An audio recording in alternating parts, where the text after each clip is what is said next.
Dans ce tutoriel, on va illustrer la propriété de Pythagore. Commençons par construire un triangle ABC quelconque. On va faire afficher les longueurs AB carré, BC carré et AC carré. On utilise des expressions. Donc la première va être associée au côté AB. Elle va donc s'appeler AB au carré. Et elle aura pour valeur, alors il faut faire un clic droit sur le segment pour avoir son nom, il s'appelle S1. Je reviens sur l'expression, et donc l'expression, sa valeur sera donc S1 au carré. Voici. On a donc ici fait afficher la longueur du côté AB au carré. Alors on procède de même avec les autres côtés en créant une expression qui va donc représenter AC carré,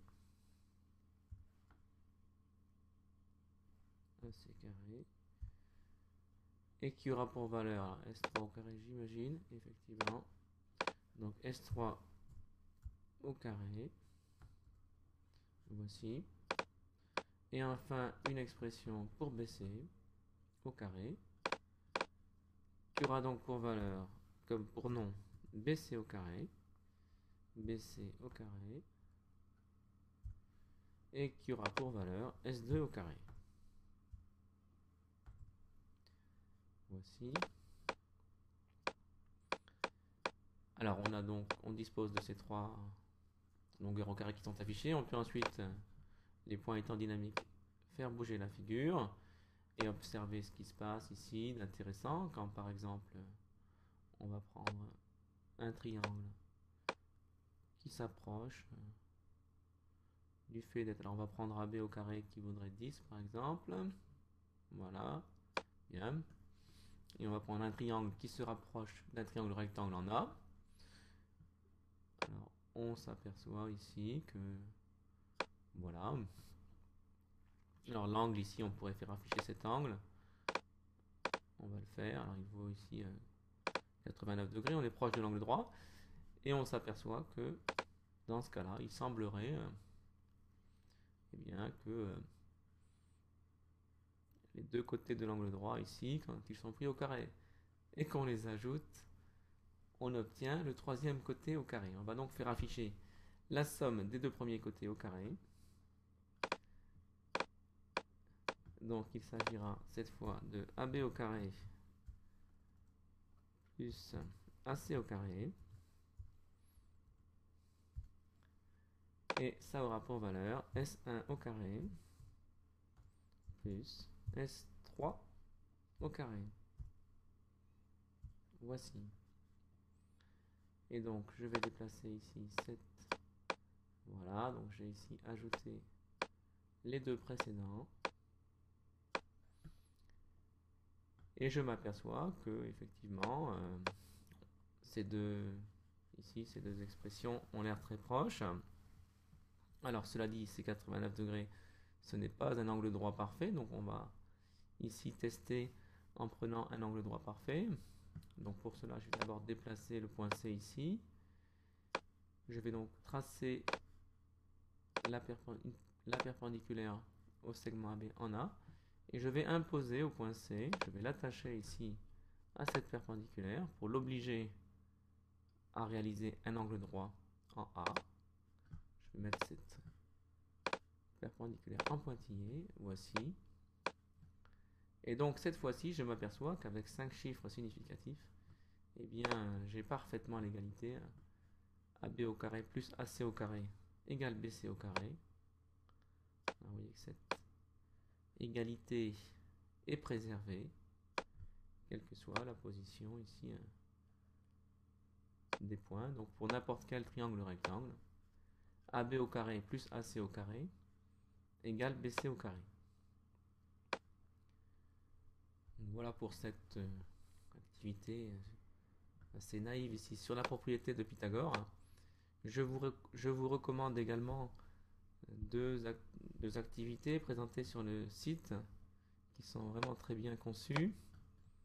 Je vais vous les présenter ici en me rendant sur le site de Carmetal. Alors je vais réduire la fenêtre. Voici. Je vais donc aller sur le site de Carmetal, onglet ressources diaporama, aller chercher théorème de Pythagore.